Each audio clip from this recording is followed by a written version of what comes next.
नमस्कार, मैं खुशी जायसवाल। आप देख रहे हैं उभरता समाचार।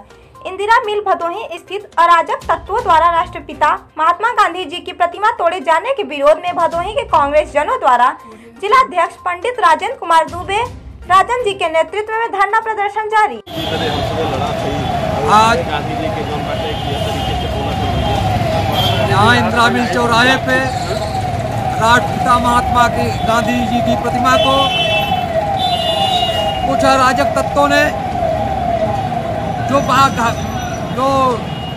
भारतीय समाज से, भारतीय जनमानस से गांधी जी की विचारधारा को खत्म करना चाहते हैं, उन शक्तियों द्वारा महात्मा गांधी की प्रतिमा को विखंडित किया गया है। हम कांग्रेस जन कहना चाहते हैं कि जब तक गांधी जी की प्रतिमा पुनः यहाँ नहीं लगाई जाएगी, हम कांग्रेस जन यहाँ से नहीं हटेंगे। साथ ही साथ गांधी जी को प्रतिमा को विखंडित किया जा सकता है।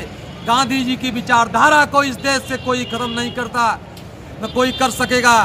जो जातिवादी सांप्रदायिक शक्तियाँ सत्ता में आने के बाद समाज के ताने बाने को खत्म करना चाहती हैं, देश में एक भय का वातावरण कायम करना चाहती हैं, लेकिन मैं उनको बताना चाहूँगा कि गांधी की विचारधारा न कभी खत्म हुई है, न खत्म हुई है, न खत्म होगी। हम सत्य अहिंसा के रास्ते पे चल करके ऐसी शक्तियों का हम हमेशा मुंह तोड़ जवाब देते रहेंगे।